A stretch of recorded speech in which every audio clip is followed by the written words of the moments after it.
Oi, oi, galera do canal Alexandre e Lucas Flá. Aqui quem fala é Vitória Stadler, jogadora profissional do Sesc RJ Flamengo. Eu vou contar aqui um pouco sobre a minha trajetória no vôlei, como é que eu comecei e até chegar no profissional. Vou falar também como é que é vestir o manto sagrado nos jogos do Mengão. E é isso, contar sobre minha rotina também como atleta. Então, pessoal, vocês estão vendo que hoje vai ser bom, vai ser mais do que bom. Vamos seguir aqui, depois a gente volta para lá para falar com a Vivi. Aqui, ó, vamos falar desse músculo aqui hoje, em especial o esternocleidomastoide. Esse músculo que tem um nome enorme, não é tão grande assim, mas ele é muito importante porque ele pega aqui do osso externo e vai até a base da cabeça. Por que a gente vai falar dele? Porque ele causa dores quando fica tensionado ou semi-tensionado.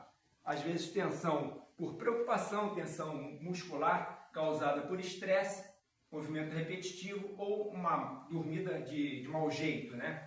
Causa o torcicolo. Vamos fazer aqui exercícios que vão ajudar a relaxar esse músculo. Esses exercícios podem ser feitos ao acordar, ao dormir ou durante o dia, em algum momento, vocês sintam que estão estressados, trabalhando muito tempo sentado. Cadeira sempre de boa qualidade, bem apoiados, lombar encaixada, só com a parte dos ombros soltas. Vocês vão fazer a flexão do tronco para frente, flexão do pescoço para frente, com o tronco bem encaixado. Faz a flexão da cervical, depois volta, faz a extensão, jogando o pescoço para trás. Quando você fizer a flexão para frente, pode fazer um pequeno apoio aqui na nuca, sem pressionar demais. Contando até 6, bem devagar cada movimento. Depois a flexão lateral, puxando suave aqui do lado da orelha. Repete para o outro lado, sempre contando até 6. E vai finalizar com 3 vezes circundando o pescoço. Pode fazer de olhos abertos ou olhos fechados, se der a sensação de tontura, apesar de você estar fazendo sentado. Tá bom? 3 vezes para cada lado. 3 vezes ao dia esse exercício, somados a esse exercício aqui, que agora você vai relaxar também a musculatura do trapézio, que tensiona junto. Trazendo o ar, traz os ombros em cima. Solta o ar, solta os ombros. Faz por 5 vezes. 3 vezes ao dia. Beleza? Como se fosse homeopatia. Boa dica? Segue com vocês aquele vídeo, a entrevista fantástica da nossa jogadora. Vai com você, Vivi. Tudo começou com 6 anos, quando eu iniciei na natação no Clube de Regatas do Flamengo. E foi ali que eu vi a minha paixão pelo esporte. Só que com 10 anos eu vi que a paixão pelo esporte não era pela natação. E aí eu saí da natação e eu estava em busca de um novo esporte. Aí meu sonho era jogar futebol. Só que eu e minha mãe, né, a gente foi ver se tinha algum time feminino de futebol ali no Flamengo e não tinha na época. Aí eu só conseguiria jogar com os meninos de 15 anos. E eu tinha 8 anos na época. Aí minha mãe falou, de jeito nenhum, você vai se machucar, melhor encontrar outro esporte. Ela queria que eu fosse pro balé. E eu, de jeito nenhum, queria balé. Eu sabia que dança não era pra mim. Então, o que a gente fez? A gente foi dar uma volta pelo clube mesmo. E a gente viu a quadra de vôlei. Eu entrei ali, achei super divertido o esporte, não conhecia. E falei, por que não fazer uma aula experimental? Aí a gente foi lá, fiz a aula experimental. Eu amei, assim, demais. Fiquei apaixonada pelo esporte. E assim eu comecei na escolinha de vôlei do Flamengo. Aí eu comecei a fazer as aulas mesmo, pela manhã, e estudava à tarde. E aí, com 8 anos. Com 10 anos, eu fui fazer uma peneira para poder ver se eu conseguiria passar para a equipe, ser federada pelo Flamengo. E aí, eu passei para a equipe com 10 anos. E aí, assim, eu comecei a me desenvolver mais, né, no esporte. Aí, assim, eu iniciei no pré-pré-mirim. Depois foi meu pré-mirim. Aí veio o mirim, infantil, infanto e juvenil. E até o juvenil eu jogava como atacante. Só que eu tenho 1,65 e eu sabia que eu não ia conseguir ir profissional sendo atacante. Aí surgiu uma oportunidade de eu ir para um campeonato brasileiro como líbero. E assim eu fui. e o técnico adorou, sim, achou meu desempenho muito bom no campeonato, então eu permaneci como líbero. E aí no ano seguinte, no Campeonato Brasileiro, eu fui eleita a melhor líbero do Brasil, no Sub-21 feminino. E logo em seguida eu fecharia o meu ano de juvenil, ou seja, eu ia estourar. Eu teria que ir profissional ou seguir na carreira acadêmica.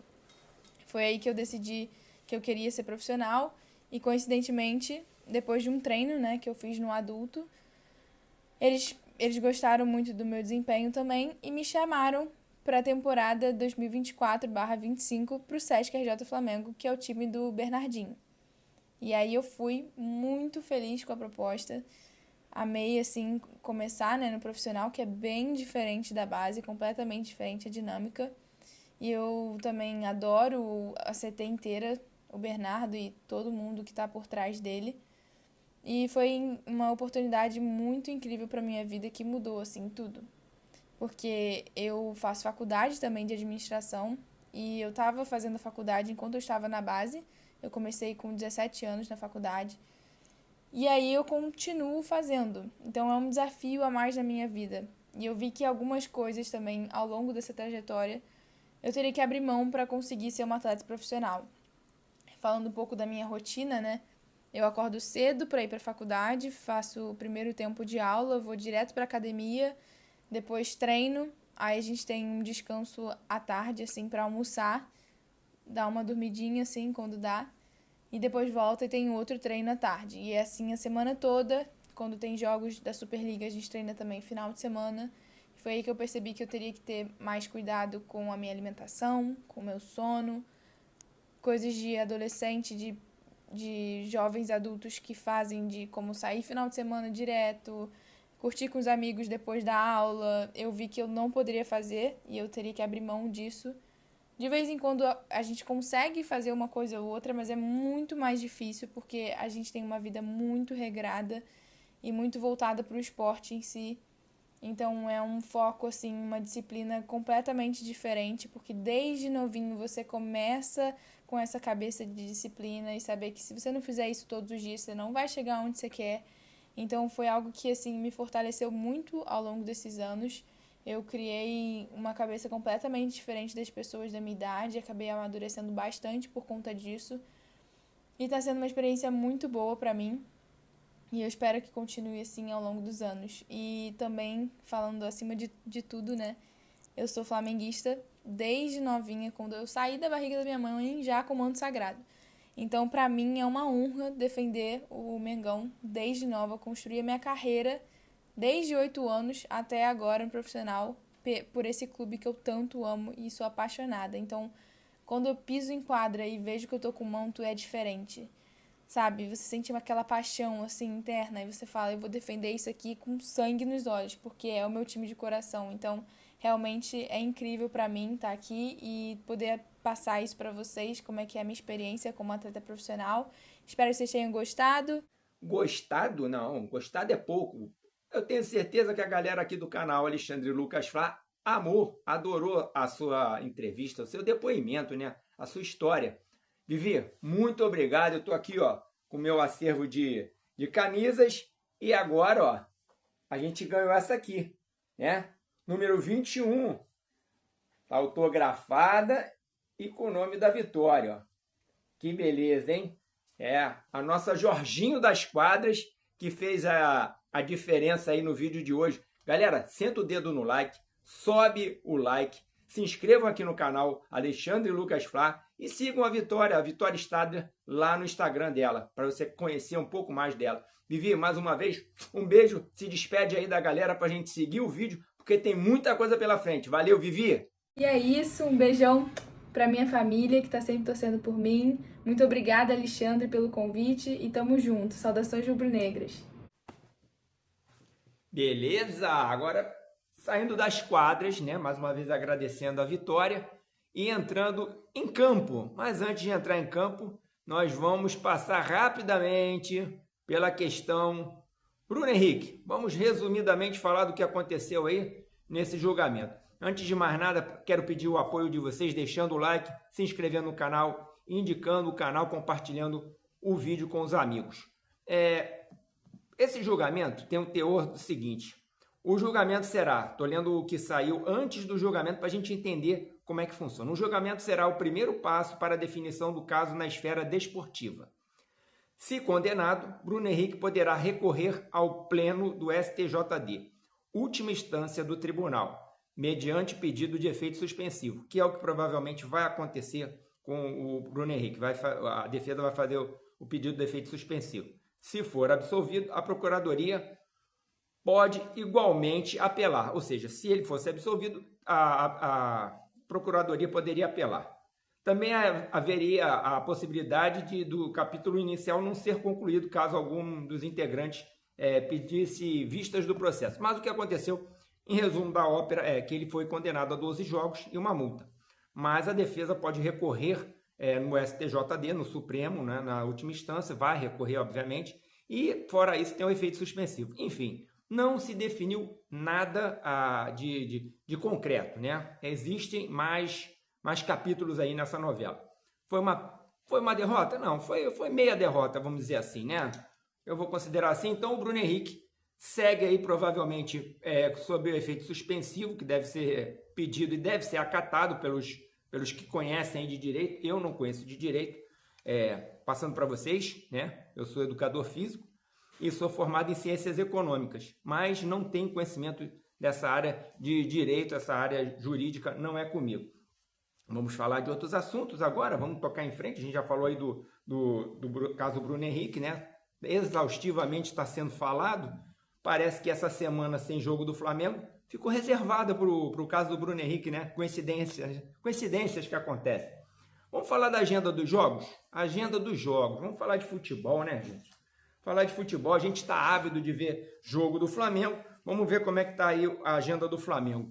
Olha lá, vamos ver. O Flamengo só volta a campo no dia 14, contra o Juventude, lá no Alfredo Jaconi, tentando quebrar essa escrita, né, que o Juventude mantém contra o Flamengo lá no Rio Grande do Sul. Depois o Flamengo volta para o Rio de Janeiro para enfrentar os Estudiantes na quinta-feira, às 21h30, no dia 18, quinta-feira, o primeiro jogo das quartas de final do Flamengo contra os Estudiantes no Maracanã. No domingo seguinte, o Flamengo vai enfrentar o Vasco da Gama, perfeito? No dia 21, Maracanã também. E depois o Flamengo vai enfrentar os Estudiantes no jogo da volta na Argentina, também quinta-feira. O Flamengo vai ficar jogando alternadamente quintas e domingos. No jogo seguinte do outro domingo, no dia 28, o último jogo do mês de setembro, o Flamengo joga fora de casa contra o time do Corinthians. E o primeiro jogo do mês de outubro vai enfrentar um jogo de 6 pontos, também numa quinta-feira, no dia 2 de outubro, vai enfrentar a equipe do Cruzeiro.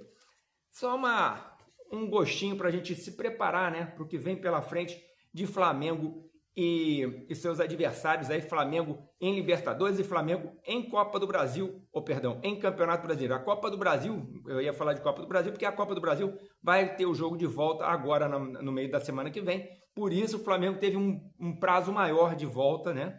4 dias. Foi muito comentado isso, muito criticado por muita gente, que o Flamengo deu 4 dias de folga. E eu queria comentar com vocês sobre esses 4 dias de folga. O Flamengo deu 4 dias de folga, o Fluminense fez a mesma programação, 4 dias, voltando exatamente na sexta-feira às 15h30, mesmo planejamento que o Flamengo. O Palmeiras voltará um dia antes, está voltando na quinta-feira, voltando agora, nessa quinta-feira, no dia de hoje que eu estou fazendo o vídeo, né, na verdade. Mas o Palmeiras volta a jogar um dia antes que o Flamengo. O Flamengo volta no domingo contra o Juventude, o Palmeiras joga no sábado. Então, por que eu peguei o Palmeiras e o Fluminense? Porque Palmeiras, Fluminense, Flamengo e Botafogo foram os 4 clubes que tiveram a oportunidade de disputar o Mundial de Clubes, né, a Copa do Mundo de Clubes. Então, eles tiveram um calendário mais semelhante. Por isso, a gente tenta fazer parâmetros, né? Não é querer comparar, mas é parametrar. Então, eu acho que a gente tem que confiar no departamento de futebol, que faz um planejamento, no departamento de fisiologia, que faz um planejamento, e confiar no profissionalismo desses atletas que vão ficar 4 dias de folga. Eles não vão ficar 4 dias de férias pulando carnaval, né? Não são 4 dias de carnaval, são 4 dias de folga para fazer um regenerativo, Quem quiser fazer ali o seu treino particular com recomendação só para uma manutenção regenerativa dentro de casa com uma academia, todo mundo tem esse recurso, quase todos têm, eles vão fazer. Então isso aí é conversado, né? São atletas de alto nível, de alta performance. É muito diferente do que a gente fala do nosso caso de atleta amador que joga uma pelada. E vocês gostaram da dica de saúde no início do vídeo? Gostaram da entrevista? Façam comentários, deixem o like.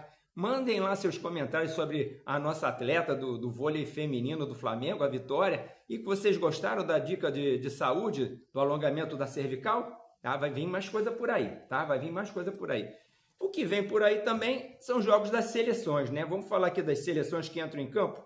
As seleções que entram em campo que preocupam a gente são as seleções do Uruguai, né? O Uruguai que tem 3 jogadores do Flamengo em campo. O louco Bielsa convocou 3 jogadores, dos 4 que nós temos no elenco, 3 foram convocados.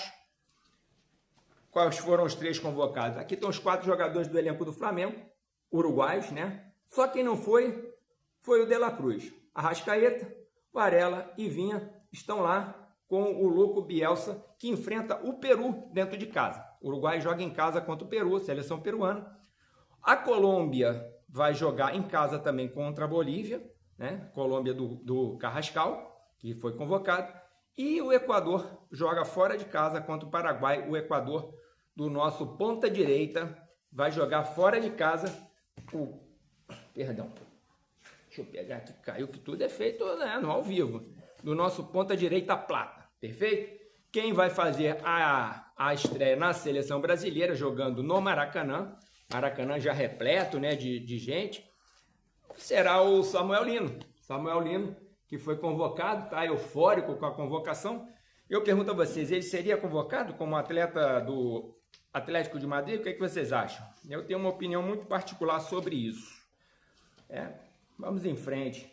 Agora, informações aleatórias. O time do Grêmio, né, contratou o William, ex-Fulham, né, jogador já veterano, tá fechando com o Grêmio. Assim como o Fortaleza está trazendo para ser seu técnico o Palermo, né? Palermo, aquele centroavante mesmo, argentino, que ficou notabilizado por perder 3 pênaltis na mesma partida, lembra disso? Fantástico, né? E o jogador Wesley, ponta esquerda, Wesley, do Internacional, do time colorado, está indo para o clube do Catar, o clube que veio tentar buscar o Pedro por 20 milhões, acabou levando por 10 milhões, onde treina o Arthur Jorge, levou por 10 milhões de dólares o jogador Wesley. Está com dinheiro internacional, hein? Pode acertar as contas com o Flamengo, né? Está na hora de acertar aquela conta que já está atrasada com o Flamengo. Agora a gente vai entrar, para finalizar o nosso vídeo, um assunto que para mim é muito importante e eu gosto de falar com muito cuidado. Deixa eu preparar aqui o material que eu separei, para a gente ficar com condições de passar aqui o que eu preparei. É o assunto estádio, né? O estádio do Flamengo. A gente sabe que tivemos aí uma reunião do nosso presidente BAP, né? Juntamente com a Prefeitura do Rio, se reuniu lá com o prefeito da cidade para sacramentar, né? Para ratificar a posição do Flamengo de que vai construir o estádio, mas pedindo uma prorrogação de prazo, porque por estudos percebeu-se que não tinha condições de terminar o estádio em 29. Então o Flamengo vai estender esse prazo. Isso foi lá acordado, acertado, o Flamengo ratificou sua posição, tá tudo ok com relação a isso, né? E a gente vai ouvir agora uma fala de um entendedor, né? De um cara estudioso do assunto, um arquiteto, urbanista, um cara que eu admiro o trabalho, acompanho o trabalho dele, né? Que é o Fabrício Tica. Ele fala, ele tem o Mundo na Bola, né? Que é um canal. Acompanhem, vale muito a pena, tá? Ele faz matérias de muita seriedade, de muito conteúdo. E eu vou botar uma fala dele sobre a capacidade do estádio, que foi divulgado ainda há pouco que eu digo alguns dias atrás, uma matéria como se entrasse um investidor com 4 bilhões para fazer um estádio de 100 mil lugares para o Flamengo. E ele falou sobre essa capacidade de 100 mil lugares. Vamos ouvi-lo? Vamos ouvi-lo para ver o que vocês acham. A região do gasômetro teria dificuldade para comportar um estádio para 100 mil pessoas. O terreno, propriamente dito, cabe um estádio para 100 mil. Só que a estrutura de serviços de transporte público na região, não. Então, isso traria um investimento adicional para que toda a área de transporte público em volta do estádio fosse aumentada de maneira muito grande. Então, você teria que aumentar plataformas de metrô, você teria que aumentar, enfim, acesso no terminal Gentileza. É um investimento adicional na estrutura do transporte público para... Ou seja, a gente pode dizer que é inviável? Não, mas é bem complicado pensar no estádio de 100 mil lugares ali no gasômetro. Em resumo, uma pessoa entendedora, estudiosa, né, que tem conhecimento de causa, né, uma pessoa da área. Eu gosto de ouvir pessoas da área, né? Se eu vou falar de direito, eu fui buscar o advogado. Se eu vou falar de urbanismo, eu vou ouvir uma pessoa que entenda de urbanismo.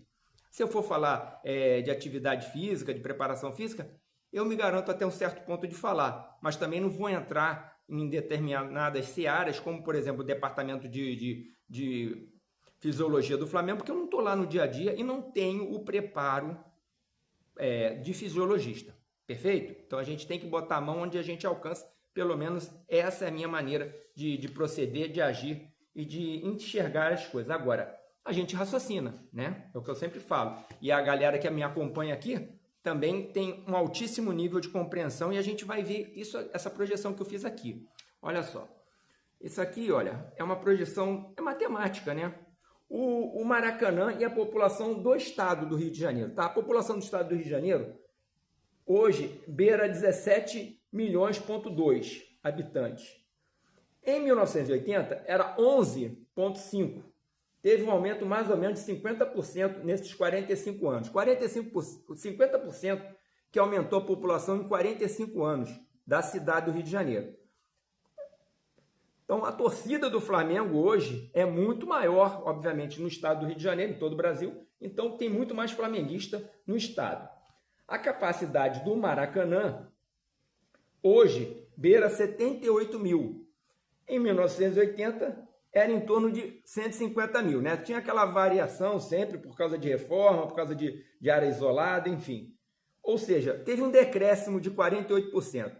A população aumentou 50%, e o estádio encolheu 48% em 45 anos. Esse é o retrato que eu queria passar para vocês para falar. Aí eu vou entrar numa outra área, que é a área da economia, né? Que é a lei da oferta e da procura. Estão reclamando do preço do ingresso? É difícil, porque a oferta diminuiu e a procura praticamente dobra. Então, fica uma lei realmente complicada de você exercer um preço menor, né? Porque aumenta o ingresso, lota. Aumenta o ingresso, esgota. Então, a gente tem esse problema. Como é que vai ser o estádio do Flamengo? Esse estádio novo do Flamengo? Aí está uma grande interrogação. Vai ter um espaço popular? Vão ter jogos com preços populares? Vamos esperar, né, para ver. Enquanto a gente espera para ver, eu espero que vocês tenham gostado do vídeo, tenham deixado o like, compartilhado com os amigos, trazendo mais gente para cá, para o canal Alexandre Lucas Flá, e esperando o próximo vídeo, né? Que aí a gente vai ter comentários dos jogos das seleções, né? Que a performance dos nossos atletas, que a gente reza que tudo corra bem, e vamos falar muito mais de Flamengo, que já vão ter voltado aí às atividades, treinamentos, e a gente vai falar muito sobre isso. Perfeito? Gostaram? Tamo junto? Até a próxima, um abraço, fiquem com Deus, canal Alexandre Lucas Flá. Fui!